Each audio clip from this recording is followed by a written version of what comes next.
Sri Sivasakthi TV நேயர்களுக்கு அன்பான வணக்கங்கள். உங்கள் பாரம்பரிய அருள்வாக்கு ஜோதிடர் பாலசுப்ரமணியன் அடியனின் அன்பு வணக்கங்கள். என்றும் குருவழியில் குருவை நேசிப்போம், குருவை போற்றுவோம். இப்ப நம்ம எதை பத்தி பார்க்க போறோம் அப்படின்னா, சுக்கிர பெயர்ச்சி.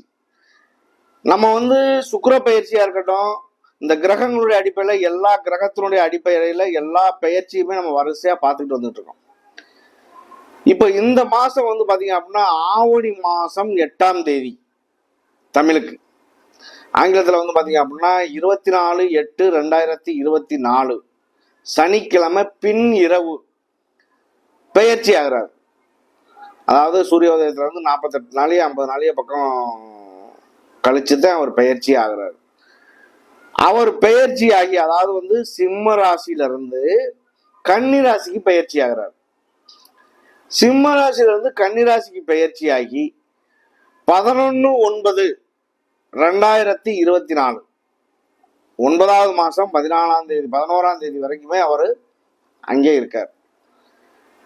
அவர் இருக்கிறதுனால என்ன பலன், கன்னி வீட்டுல அவருடைய தன்மை என்ன, அதனால இந்த 12 ராசிகளுக்கு மேசம் முதல் மீனம் வரை என்ன நடக்கும் அப்படிங்கிற ஒரு விஷயத்த நம்ம விரிவா பார்ப்போம். அதுக்கு முன்னாடி பாத்தீங்க அப்படின்னா, மிதுன லக்கணத்துல பாத்தீங்க அப்படின்னா லக்கணம் விழுகுது. 2ல கடகத்துல பாத்தீங்க அப்படின்னா புதன் பகவான் வக்ரம் பெற்று இருக்காரு. சூரியன் ஆட்சி பலம் பெற்று அவருடைய சொந்த வீட்டிலே இருக்காரு. சுக்கிரன் கேது கன்னி வீட்டுல இருக்கு. சனி பகவான் வக்ரம் பெற்று கும்ப வீட்டுல இருக்காரு. ராகு பகவான் பாத்தீங்க அப்படின்னா மீன வீட்டுல இருக்காரு. செவ்வாய் குரு ரிஷப வீட்டுல இருக்கு. ஒவ்வொரு கிரகங்களுக்குமே ஒவ்வொரு வகையான பார்வை உண்டு. இந்த கிரகத்தினுடைய அடிப்படையில சுக்கிர பகவானுக்கு 7ஆம் பார்வை மட்டுமே. சுக்கிரன் பெண் பாலினம். அதுலயும் பாத்தீங்க அப்படின்னா அவருக்கு பிடிச்ச நிறம் அப்படின்னு பாத்தீங்க அப்படின்னா வெண்மையான நிறம்.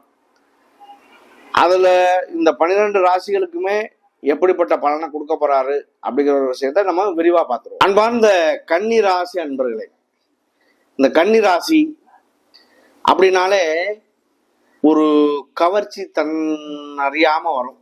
ஏன்னா கன்னி ராசி அப்படிங்கிறது, கன்னி அப்படின்னா பெண். அந்த கன்னிராசி அன்பர்கள் பாத்தீங்க அப்படின்னா இன்னைக்கு அவருடைய ராசிநாதன் புதன் பகவான் அவருக்கு 11ஆம் இடத்துல போய் பாத்தீங்க அப்படின்னா வக்ரம் பெற்று இருக்கார். இந்த கன்னிராசிக்கு பாத்தீங்க அப்படின்னா சூரியன் உங்களுக்கு 12ஆம் இடமான சிம்ம வீட்டுல இருந்து உங்களுடைய ராசிக்கு பயிற்சி ஆகிறார். உங்களுடைய ராசிக்கு பயிற்சியாகி உங்களுடைய ராசியில சுக்கிரன் வரும் பொழுது அவருடைய நிலை நீசம். இந்த சுக்கிர பகவான் நீசம் பெற்றா என்ன பலன், உச்சம் பெற்றா என்ன பலன், அவர் சாதகமாக அமைய பெற்றா என்ன பலன், பாதகமாக அமைய பெற்றா என்ன பலன், இந்த 12 ராசிக்குமே நம்ம அதைத்தான் பார்த்துட்டு வந்துட்டு இருக்கோம். கன்னிராசியை பொறுத்தவரை பாத்தீங்க அப்படின்னா சுக்கிரனாகப்பட்டவர் அவருடைய நிலை நீசம் அப்படிங்கிறதுனால 0% தான் அதுக்கு மதிப்பு. இந்த சுக்கிரனாகப்பட்டவர் ஒரு பிறப்பு ஜாதகத்தில் ஒரு குழந்தை பிறக்கு அப்படின்னா பிறந்த உடனே எழுதுறது விதி ஜாதகம். இந்த விதி ஜாதகத்தில் சுக்கிரன் எந்த அளவுக்கு சாதகமாக அமைய பெறாரோ அந்த அளவுக்கு அவருடைய வாழ்க்கையில் நல்ல முன்னேற்றங்கள் ஏற்படும். சுக்கிரன் சுபஸ்தானத்துல இருக்காரு அப்படின்னா அவருடைய வாழ்க்கையில பாத்தீங்க அப்படின்னா உலகத்தில் உள்ள ஒரு இன்பங்கள் எல்லாம் அனுபவிப்பார். ஆடம்பரமான வாழ்க்கை, ஒரு பகட்டான ஒரு வாழ்க்கை காரணமானவர் யாரு அப்படின்னு பாத்தீங்க அப்படின்னா சுக்கிரன் தான். காம உணர்வுகள் ஒரு மனிதனுக்கு சரி உயிரினங்கள் எல்லாத்துக்குமே ஒரு காம உணர்வுன்னு ஒண்ணு கொடுக்கக்கூடிய ஒரு கிரகம் அப்படின்னா அது சுக்கிரன் தான். ரசனை, அழகு, அழகிய பொருட்கள் எல்லாமே அவருடைய ஒரு அழகு, ஒரு தன்னை மீது ஒரு ஆஹா என்ன அழகா இருக்கு பாருப்பா அப்படின்னு ஒரு பொருளை சொல்றான் அப்படின்னா அந்த அழகுக்கு சொந்தக்காரர் சுக்கிரன். என்ன உயிரினங்களா இருந்தாலும் சரி, மனிதனா இருந்தாலும் சரி, மிருகமா இருந்தாலும் சரி, எல்லாமே ஒரு அழகுன்னு ஒண்ணு சொல்றோம் அப்படின்னா அந்த அழகுக்கு சொந்தக்காரர் சுக்கிர பகவானே. இதுலயும் வந்து பாத்தீங்க அப்படின்னா பணம், ஆடை, ஆபரணம் எல்லாமே வந்து பாத்தீங்க அப்படின்னா அலங்காரமான மாளிகை, வாசனை திரவியங்கள் எல்லாமே வந்து பாத்தீங்க அப்படின்னா சுக்கிரனுடைய பங்களிப்பு தான். வாசனை திரவியங்கள், சங்கீதம், பொழுதுபோக்கு, பள்ளி அறை சுகம், சங்கீதம்லாம் வந்து பாத்தீங்க அப்படின்னா சங்கீதம், பொழுதுபோக்கு இதெல்லாம் வந்து பாருங்க, ஒரு மனிதர்கள் வந்து பாத்தீங்க அப்படின்னா ஜாதகத்துல சுக்கிரன் நல்ல நிலையில அமைய பெற்றா, ஒரு சின்ன திரை, பெரிய திரை, சங்கீதம், பொழுதுபோக்கு இதுக்குள்ளெல்லாம் போறாரு அப்படின்னா அவர் அந்த சினிமா துறையிலேயே போனாலுமே அவர் டக்குன்னு பாருங்க ஒரு பிரபலமாயிருவார். அவருடைய வாழ்க்கையில வந்து பாத்தீங்க அப்படின்னா ஒரு நன்மையை சந்திக்கக்கூடிய ஒரு நல்ல விஷயங்கள் நடந்துடும். டக்கு டக்கு டக்குன்னு முன்னேறி போய்கிட்டே இருப்பார். அப்ப அதுக்கு காரகர் யாரு? சுக்கிரன் சாதகமாக அமைய பெற்றால்.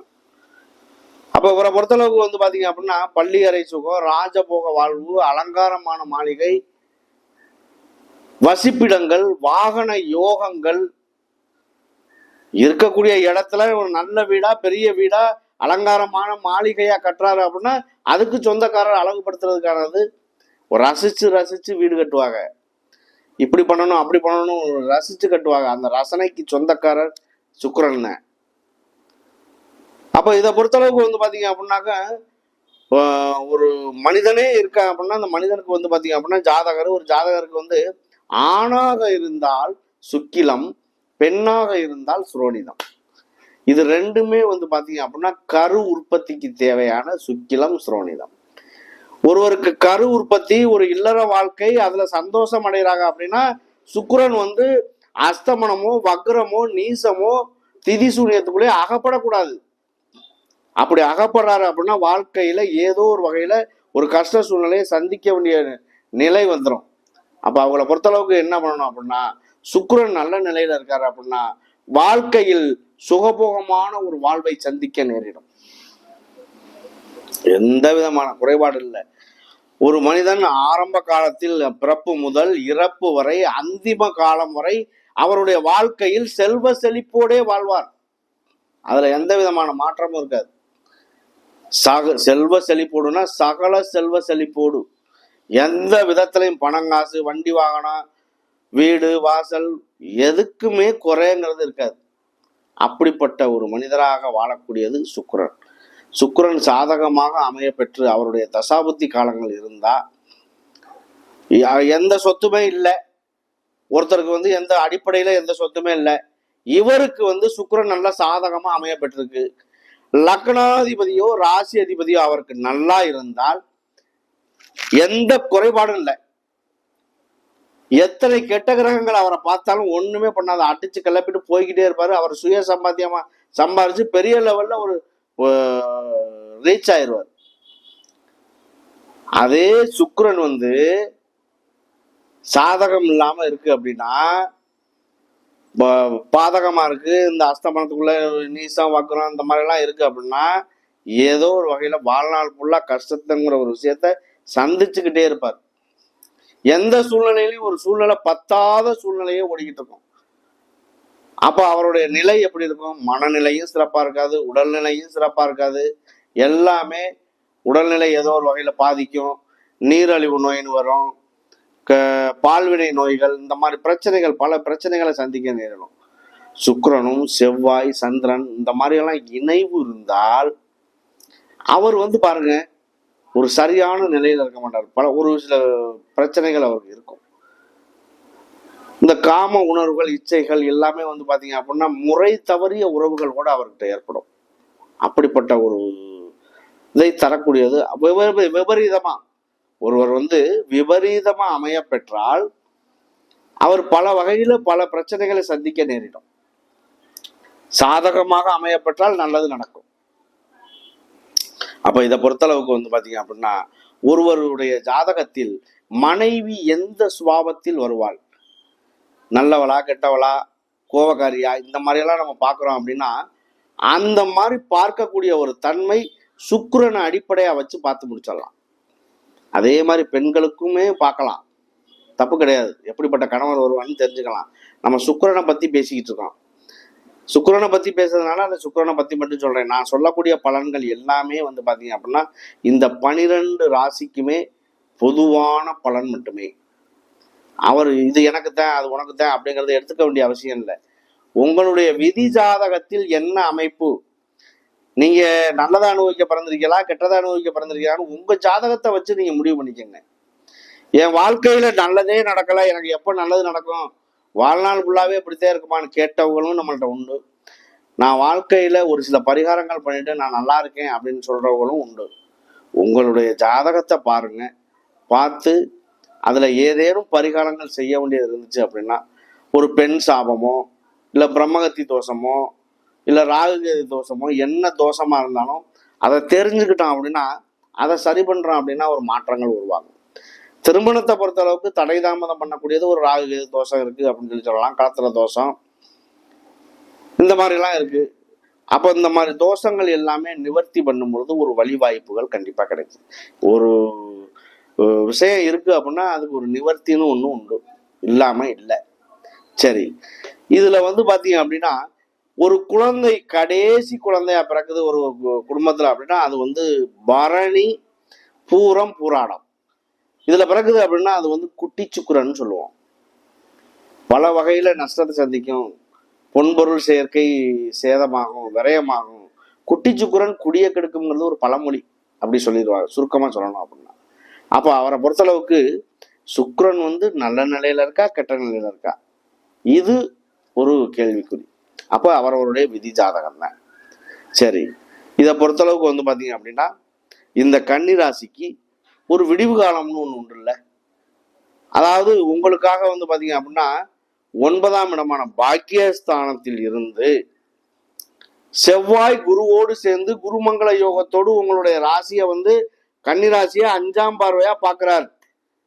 அப்ப 5 என்பது பூர்வ புண்ணிய ஸ்தானம், குலதெய்வ ஸ்தானம், அந்த மாதிரி இருக்கையில அப்போ உங்களுக்கு வந்து பாத்தீங்க அப்படின்னா பூர்வ புண்ணியத்துல இது வரைக்கும் குலதெய்வம்ங்கிற ஒரு விஷயமே தெரியல அப்படின்னா கண்டிப்பா கண்டுபிடிச்சிருவீங்க. இந்த வருஷத்துல குழந்தை பேர் இல்லாதவர்களுக்கு குழந்தை பேர் உண்டாகும். லவ் மேரேஜ் பண்ணக்கூடிய ஒரு நபர்கள் லவ் மேரேஜ் எல்லாம் பண்ணிடுவீங்க. ஆழ்மன எண்ணங்கள்ங்கிறது 5 தான். திருமணம் சார்ந்த விஷயங்கள் அடுத்து வந்து உங்களுடைய வந்து பாத்தீங்க அப்படின்னா உங்களுடைய 3ஆம் இடத்தை பார்க்குது. 3 அப்படிங்கிறது வந்து பாத்தீங்க அப்படின்னா முயற்சி ஸ்தானம். அது இல்லாம வந்து பாத்தீங்க அப்படின்னா சகோதர ஸ்தானமும் கூட. அண்ணன் தம்பி அக்கா தங்கச்சி இந்த மாதிரி உள்ள ஒரு உறவுகள் எல்லாமே விரிசல்கள்ல இருந்துச்சு, சண்டை சச்சரவுகள்ல இருந்துச்சு அப்படின்னா அதெல்லாம் நல்ல மாற்றங்கள் உருவாகி இந்த 3ஆம் இடத்துக்கு வந்து பாத்தீங்க அப்படின்னா அர்த்தாஷ்டம சனி ஓடிக்கிட்டு இருக்கு. ஆனா சனி பகவான் வக்ரத்துல இருக்காரு. வக்ர சூழ்நிலை இருக்கையில ஒரு சில நன்மைகள் நடக்கவும் வாய்ப்பு உண்டு உங்களுக்கு. அப்ப இந்த 3ஆம் இடம்ங்கிறது ஓரளவுக்கு நல்ல மாற்றத்தை தரக்கூடிய ஒரு காலகட்டமா கூட அமையும்.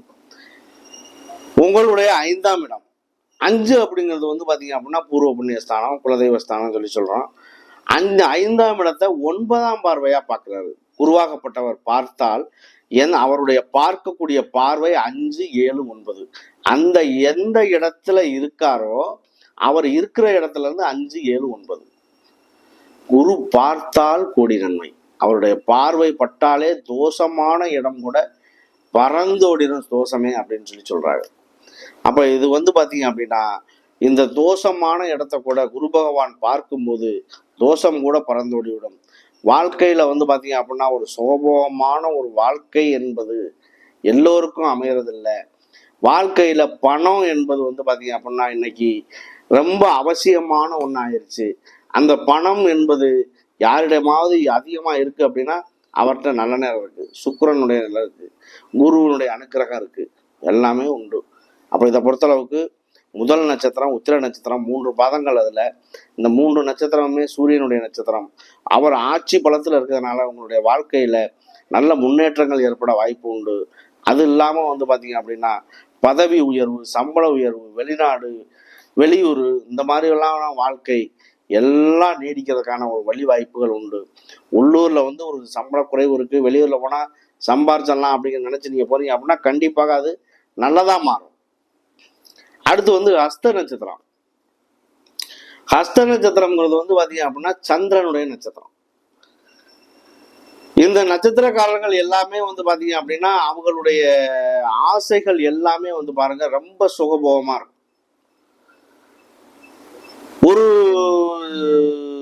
கடை நடத்துறவர் இன்னொரு கடை நடத்தணும் அப்படின்னு நினைப்பாரு. ஒரு தொழில் பண்றவர் இன்னொரு தொழில் பண்ணணும்னு நினைப்பாரு. நிறைய பேர் பாருங்க இந்த ஹஸ்த நட்சத்திரத்துல உள்ளவங்க 2 திருமணம் பண்ணக்கூடிய ஒரு நபர்கள், 2 கல்யாணம் பண்றாங்க, 2 மனைவி இருக்கு அவருக்கு அப்படின்னு உள்ளவர்கள்லாம் பாருங்க கண்டிப்பாக வந்து பாத்தீங்க அப்படின்னா இந்த ஹஸ்த நட்சத்திரக்காரர்களுக்கு நிறைய அமையும். எல்லாருக்கும் இல்லை, ஒரு குறிப்பிட்ட அந்த அந்த அமைவை பொறுத்து. அப்போ இந்த ஹஸ்த நட்சத்திரத்துக்குமே வந்து பாத்தீங்க அப்படின்னா சுக்கிரனுடைய இது ரொம்ப சாதகமாக தான் இருக்கு. சித்திரை நட்சத்திரம் 2 பாதங்கள் மட்டும் அதுல. செவ்வாயுடைய நட்சத்திரம், செவ்வாயோட சேர்ந்து குருவும் வந்து பார்ப்பதினால், குருமங்கள யோகத்தோடு பார்ப்பதினால் உங்களுடைய வாழ்க்கையில் அவர் வந்து பாத்தீங்க அப்படின்னா 1 மாத காலம், அதாவது 3 கிரகங்கள், முக்கூட்டு கிரகங்கள் 3மே வந்து நீண்ட நாள் பயணம் செய்யக்கூடிய கிரகங்கள் என்ன பலனை கொடுக்குமோ அதே பலனை ஒரே மாசத்துல அள்ளி கொடுத்துறதுக்கான வழிவாய்ப்புகள் உண்டு. திடீர் யோகங்கள், திடீர் அதிர்ஷ்டங்கள் இதெல்லாம் கூட உண்டு. அப்போ இந்த மாதிரி உள்ள ஒரு சூழ்நிலை இந்த கன்னிராசிக்கு வாழ்க்கையில நல்ல முன்னேற்றங்கள் ஏற்பட வாய்ப்பு உண்டு. நன்றி, வணக்கம்.